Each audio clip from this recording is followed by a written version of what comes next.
Armu teile ja rahu Jumalalt, meie Isalt ja meie Issandalt, Jeesuselt Kristuselt. Tõuseme, et kuulda püha evangeeliumi, mis on jutluse kirjakohaks täna. Loen Johannese evangeeliumi 14. peatükist, salmid 23-29.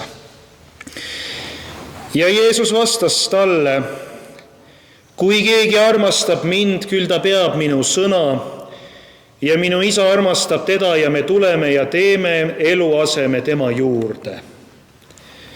Kes mind ei armasta, ei pea mu sõnu. Ja sõna, mida te kuulete, ei ole minu, vaid Isa sõna, kes minu on saatnud. Seda ma olen teile rääkinud teie juures viibides, aga lohutaja Püha Vaim, kelle Isa saadab minu nimel, tema õpetab teile kõik ja tuletab teile meelde kõik, mida mina olen öelnud. Rahu ma jätan teile, oma rahu ma annan teile. Mina ei anna teile nõnda, nagu maailm annab, teie süda ärgu ehmugu ega mingu araks. Te kuulsite, et ma ütlesin teile, ma lähen ära ja tulen tagasi teie juurde. Kui te mind armastate, küll te siis rõõmustate, et ma lähen Isa juurde, sest Isa on suurem kui mina. Ja nüüd ma olen teile seda öelnud, enne kui see sünnib, et te usuksite, kui see sünnib. Aamen. Istuge palun. Armas kogudus, kui me räägime nelipühast, siis me ei räägi lihtsalt ühest kirikupühast teiste seas, vaid me räägime täna ühest jumalikust murrangust. Päevast, mil Jumal otsustas, et ta ei ela enam kaugel ega isegi templis, vaid inimeses endas. Püha Vaim ei ole lihtsalt üks ilming või tunne. Ta on Jumal isiklikult meie sees. Kui eriline see on, et kui sa palud Püha Vaimu enesesse, igatsed Jumala lahendusi, et Jumala rahu täidaks sinu südant, siis Püha Vaim antakse palujale, sest Jumal annab igale palujale, antakse, kes palub seda, mis on kooskõlas Jumala olemusega, tema armastava hea tahtega. Ja siis on Issand sinus. Jumal ise siis elab sinu südames. Täna vaatame 3 muutust, mida Jeesus siin kirjeldab, mis võib toimuda inimese südames. Ja me palume täna igaüks: Issand, tee minu süda taas tundlikuks. Me igatseme seda, et meie süda oleks tundlik Jumala suhtes. Et me taipaksime ära, mis on Jumala tahe. Et me mõistaksime Jumala sõna tähendust, kui me sõna juurde tuleme. Ja et me igatseksime palvet, nii nagu me igatseme hingamist igal päeval, igal hetkel. Esiteks, armastus, mida Püha Vaim kasvatab. See on kuulekus, mis jääb, kui tunded kaovad. Kuidas ütleb Jeesus: kui keegi armastab mind, küll ta peab minu sõna. See, mida tihti armastuseks peetakse ümberringi, on tihti hoopis salakaval enesekesksus. Tihti inimene armastab seni, kuni see tundub hea, kui ta midagi vastu saab. Aga Jeesus räägib teistsugusest armastusest, tõelisest armastusest, jumalikust armastusest. Armastusest, mis kuuletub ka siis, kui kõik tunded on surnud. Tihti, kui mul tekivad vestlused inimestega ja tõesti me kõik kristlastena, ka mina ja ma usun, siin kui igaüks me järele mõtleme, siis meil on omad võitlused. Ja siis ma mõtlen, millele need võitlused teinekord taanduvad. Aga taanduvad sellele, et mina inimesena tunnen midagi. Ja tunded on tõelised. Me ei pea salgama oma tundeid. Me peame vastamisi seisma oma tunnetega, ka leppima oma tunnetega, mõistma oma tundeid ja emotsioone laiemalt. Aga see võitlus on see, et mina küll tunnen, aga samal ajal otsin, aga mis on Jumala tõotus. Mis siis, et mina tunnen praegu teistmoodi, aga ma igatsen osa saada Jumala tõotusest, mis katab kinni minu tunded ja annab mulle sügava rahu, sest ma usaldan Jumalat. Ma usaldan Issandat. Ma tean, et tema poolt vaadates on olukord teistsugune, kui mina tunnen. Ja et ma õpin seda nägema, märkama oma elus, arvestama sellega.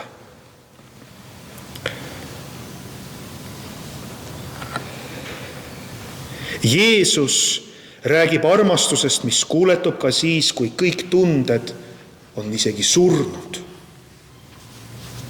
Püha vaimu töö ei ole ainult inspireerida, tema ülesanne on sulatada kivis südamed.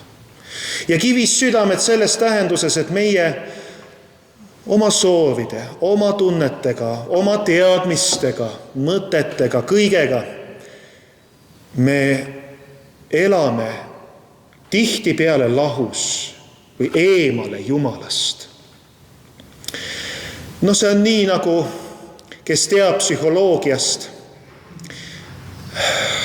aru saama, et on midagi, mida inimene teab ise enda kohta, on midagi, mida teised teavad tema kohta, siis on selline tume ala ju ka, mida ei inimesed ega see sama inimene ei tea enese kohta, et on erinevad vaatenurgad ja teadmised inimesest. Ja ka meie puhul on mingi osa, ja ma kahtlustan, et see on päris suur osa tegelikult, mille puhul me isegi ei tea, me ei taipa, et me elame tegelikult eemale Jumalast või me ei oska temaga kooskõlas elada. Muidugi see on ka põhjus, miks Jeesus tuli siia maailma, miks Kristus suri ja tõusis surnuist üles, et Jumal saaks kinni katta need meie puudujäägid ja me ei peaks neid oma tegudega kuidagi seda Jumala kirkust ja taevast välja võitlema, vaid Jumal annab pääste. Tema tahab seda meile anda, aga et me arvestaksime selle olukorraga, kus me elame. Et meiegi süda võiks sulada, et Jumal võiks teha meist inimesed, kes teevad õiget ka siis, kui see meile midagi väga olulist maksma läheb ja mitte vähe. Siin, armsad, on kitsas usutee, mida iga siiras usklik inimene on tundnud oma elus, kindlasti on tundnud oma elus, kogenud oma elus, sest teisiti ei saa. Kristlik kirik on alati kuidagimoodi kannatav kirik. Selline märterlus, mis oli algaastatel, on ikka kusagile kirikusse sisse ehitatud, ehk me ei anna oma elu sellisel moel, nagu märtrid andsid, aga me loobume igaüks millestki, õpime tasapisi loobuma millestki oma elus, et olla Jumalale lähemal. Mis on sinu elus see, mille kohta kui sa mõtiskled järele, võid öelda, et see on eemale viinud sind Jumalast? Et sa ei ole vahepeal mõtisklenud tema peale, võib-olla ei ole palvetanud Kristuse poole, võib-olla ei ole ka osanud alati palvetada. On hetki olnud, kus ei tule meelde meile. Aga mis on see, mis peaks ära jääma meie elus selleks, et püha vaim võiks tulla asemele, et me täituksime püha vaimuga. Ja see läheb inimesele midagi maksma. midagi olulist. Charles Simeon elas aastatel 1759 kuni 1836. Ta oli üks Inglise kiriku suurimaid vaimulikke ja tema elas oma elu sügavas pühendumises Jumalale. Ja kui ta oli noor, ta seisis silmitsi raskete valikutega oma isiklikus elus.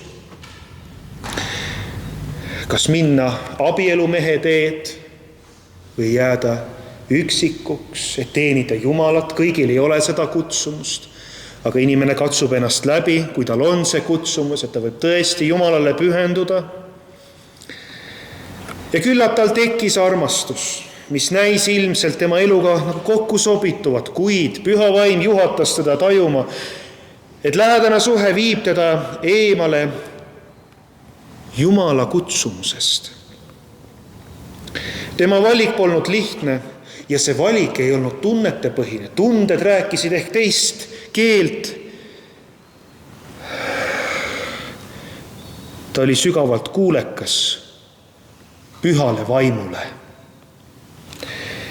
Pühale vaimule, issandale, kes kutsus teda hoiduma kõigest, mis võiks teda Jumala teelt kõrvale viia. Hiljem on Simeoni elu olnud inspiratsiooniks paljudele. Jah, see oli tema teekond. Inimestel on erinevad teekonnad, erinevad valikud, erinevad kutsumused. Aga selle mehe elu on inspiratsiooniks olnud paljudele. Tema elus oli valik, mis võimaldas tal pühenduda täies ulatuses Jumala töösse, saades üheks kõige mõjukamaks ja viljakamaks jutlustajaks oma ajaloo jooksul. Ja see näide näitab, et tõeline armastus Kristuse vastu väljendub sageli valikutes, mis nõuavad isiklikku loobumist, kuid mille juures püha vaim annab meile kindluse ja jõu seista ustavalt. Siinkohal tahan südamest tänada väga paljusid. Neid on tõesti palju, et nimeliselt nüüd hakata välja tooma, aga kui siin on olnud erinevad üritused, sündmused, meil oli nüüd kirikute öö, meil oli piiblinäituse avamine, aga tegelikult ka varasemalt Maarja kogudus on olnud aktiivne, tubli kogudus, kiriku taastamine on olnud paljudel südames. Ja nüüd on nii suur rõõm selle üle, kui on nii mitmeid inimesi, kes tulevad ja panevad käe külge. Mitte lihtsalt ideede genereerimine, mitte lihtsalt planeerimine, mitte lihtsalt, et on mingid koosolekud ja asjaajamised, vaid selline käed külge suhtumine koguduses. See on üks imelisemaid asju, aga see on ju see, mis tähendab oma aja äraandmist, iseenda loovutamist Jumala riigi tööks. Ja see on niivõrd väärtuslik, sest ilma sellise tegevuseta kogudus tegelikult ei saakski tegutseda. Me tegutsemegi üheskoos, toimetades igaühel oma ülesanne ja seda on ilus näha. Ilus näha, kui me üheskoos nii tegutseme. Suur tänu igaühele, kes on käe külge pannud. Oma andidega, rõhutan ka, oma andidega teeninud, sest et need ülesanded ka mida tehakse, üks teeb seda, mis on tema andide kohane ja teistel ei ole võib-olla neid ande. Ka kiriku õpetajal ei ole paljusid ande, väga paljusid ande ei ole. On teised annid teistel inimestel, mida siis Jumalariigi töös kasutatakse. Õpetajale on andnud, kirikuõpetajale on andnud Jumal, on omad ülesanded andnud ja nii me üheskoos toimetame. Aga me igaüks loobume millestki selleks, et teha Jumalariigi tööd ja mis on väärtuslik siin. Väärtuslik, ma arvan, on siin, et me loome suhteid, et me loome seda kogukonda. Me kutsume inimesi Kristuse lähedale, kes on meie keskel.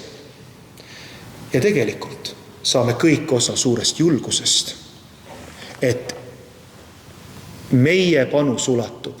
Kuidagi Jumal selle korraldab ära. Me ei tea alati täpselt, kuidas. Aga Jumala riigi töö tulemus ulatub üle elu ja surma piiri. Ja see on ka julgustav. Me ei pruugi alati kohe tulemusi näha. Me ei näe ka praegu, et kohe see kirikusaal on valmis, eks ole. Tööd lähevad edasi. Mingid asjad saavad siin maa peal valmis. Aga igavene vili valmib igaviku tarbeks. Ja me kord saame seda näha siis, kui me oleme issanda palge ees. Aga see on julgus, see on julgustus. Siit tuleb rahu ja selgus, et meie elu on mõtestatud. Ja see on suur asi, see teeb rõõmu. See teeb ka rõõmu toimetada koguduse keskel. Olgu siis neid valikuid meie elus, igaühel. Võib-olla need valikud su töökohas. Võib-olla need valikud kusagil mujal, kus veel inimesed kõik panustavad, ümberringi, kogukonnas. Mida Jumal sulle ütleb? Kus sina peaksid, mis olukorras peaksid käe külge panema, oma andidega panustama? Armastus ilma kuulekuse vaimuta on nagu tuli ilma soojuseta. Paistab küll, aga ta ei muuda midagi. Olgu meil seda soojust siis. Mõju, mis ulatub meie ümber. Püha vaim on pühitsev, muutev vaim. Kas anname talle ruumi tegutseda meis? Teiseks. Püha vaim kui Jumala kodu meis, elu, kus keegi on päriselt kohal. Jeesus ütleb, ja minu isa armastab teda ja me tuleme ja teeme eluaseme tema juurde. Armsad, ma arvan, et te kõik nõustute minuga, et me ei taha mõelda Jumalast alati kuidagi abstraktselt. Ja me tahaksime tegelikult, kui vähegi tahaksime edasi minna ja uurida, tahame teada, mis on päriselt Jumala olemus. Või tõsised küsimused, kus oli Jumal siis, kui mind reedeti või kui minu laps jäi haigeks või kui minul lagunes kõik. Kus oli Jumal siis, kui näiteks sa haiget said?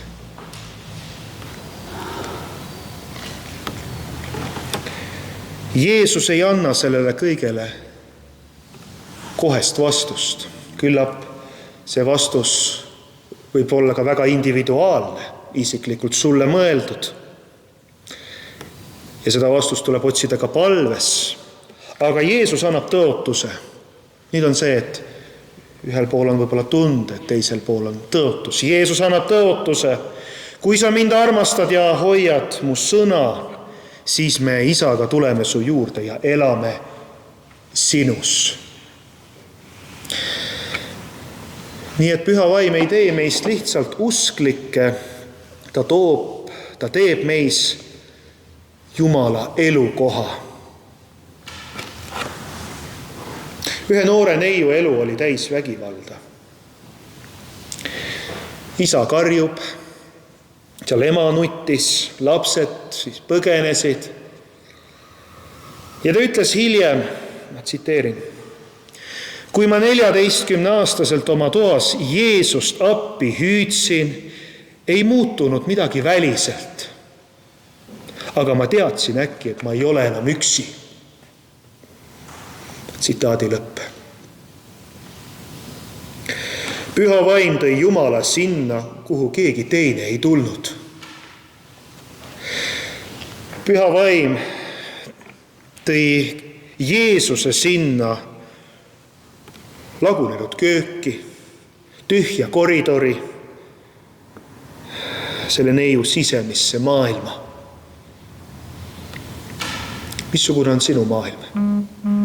Alati ei pruugi see maailm ka nii lagunenud olla, kellel on mineviku armid ja nii edasi, aga missugusesse maailma sa kutsud Jeesuse ja kas sa kutsud Jeesuse? Oled sa seda teinud?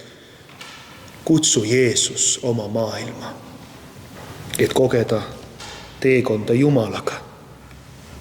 Püha vaim elab seal, kus teda igatsetakse ja kuhu teda palutakse.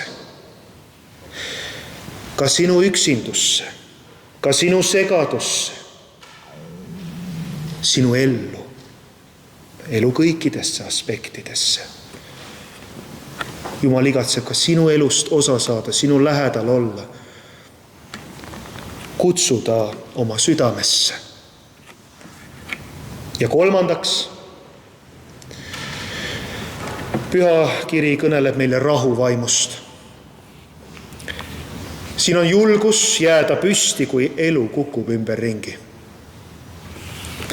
Jeesus ütleb, rahu ma jätan teile.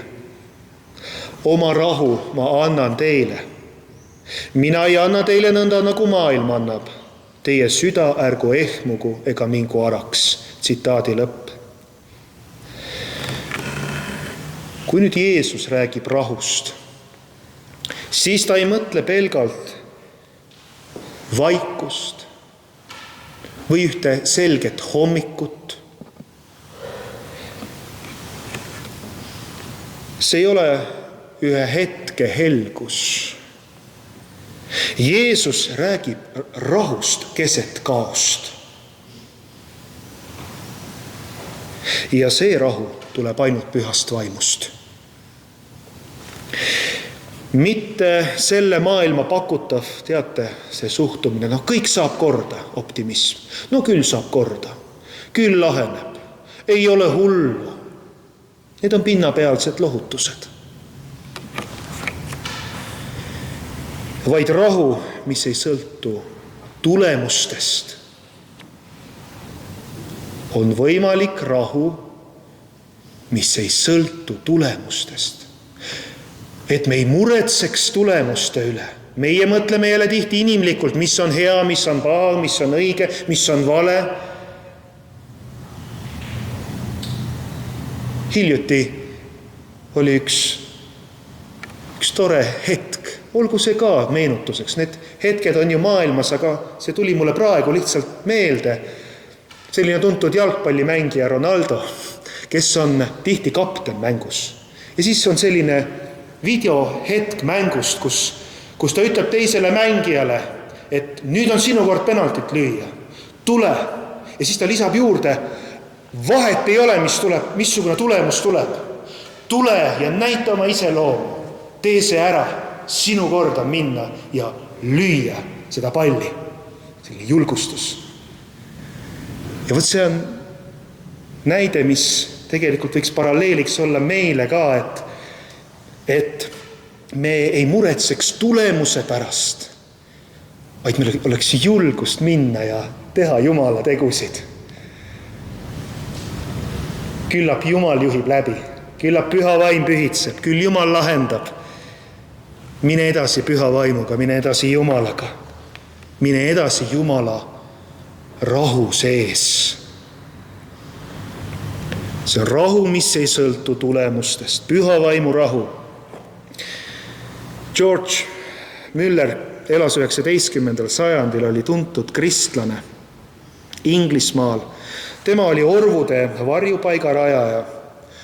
Ja kujutate ette, kui on sellised ülesanded, siis kogetakse ka suuri raskusi, katsumusi, ka kahtlusi oma töö jätkamise osas. Ja kui kõik lootused tundusid kadunud olevat ja toetus hääbus, siis see mees jäi rahulikuks ja kindlaks. Ta kirjutas oma päevikusse, ma tsiteerin. Ma ei tea, kuidas tulevik välja näeb, aga ma tean, et Jumal on minuga ja tema arm on piisav. Tsitaadi lõpp. Armas kirikuline. Võib-olla oled sina kahel, võib-olla kahtled sa praegu milleski oma elus, oma teekonnas, oma valikutes. Kas võidki sina öelda ja õppida vaatama asjadele teisiti ja ütlema, ma ei tea, kuidas tulevik välja näeb, aga ma tean, et Jumal on minuga. Ma igatsen seda. issanda arm on piisav, ma lähen Jumala rahus edasi. See sügav rahu ei tulnud olukorrast, ka selle Mülleri jaoks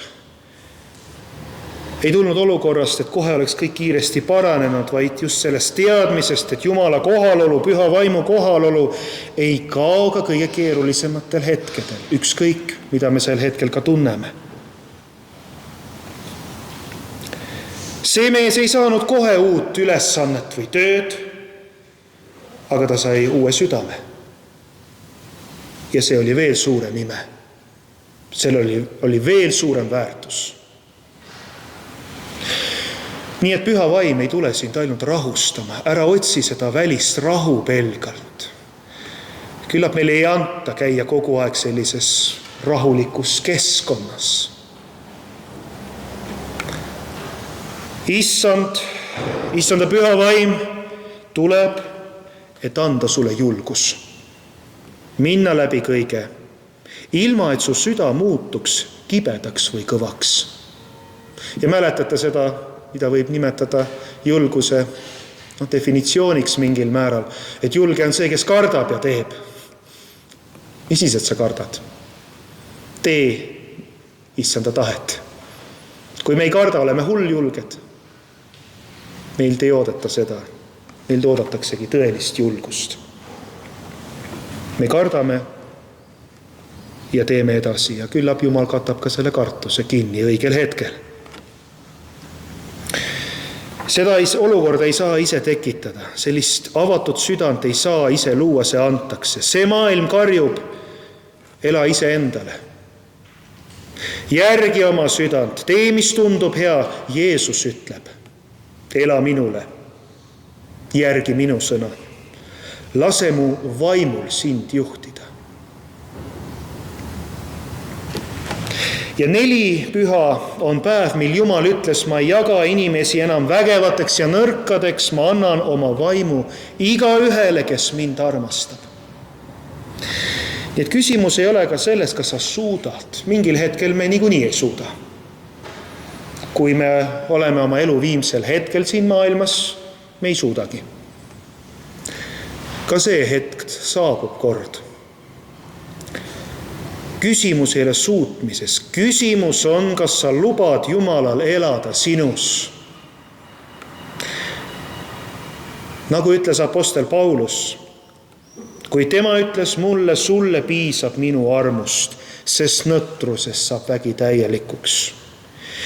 Nii ma siis kiitlen meelsamini oma nõtrusest, et Kristuse vägi laskuks elama minu peale. Armas kogudus. Püha vaim ei tule andma ainult keeli, ilmutust, jõudu. Püha vaim tuleb kujundama sinu olemust, sinu armastust, ehitama kodu sinu sees ja andma rahu, mis seisab püsti ka tormi ajal.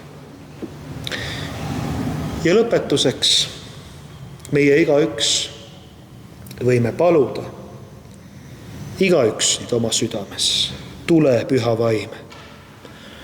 Tõeline Jumal, ela minus, muuda mu armastus ustavuseks, tee mu elust elukoht Jumalale, too mu rahutusse südamesse Jeesuse Kristuse rahu. Ma ei taha enam elada oma jõust. Ela sina minus, issand. Aamen.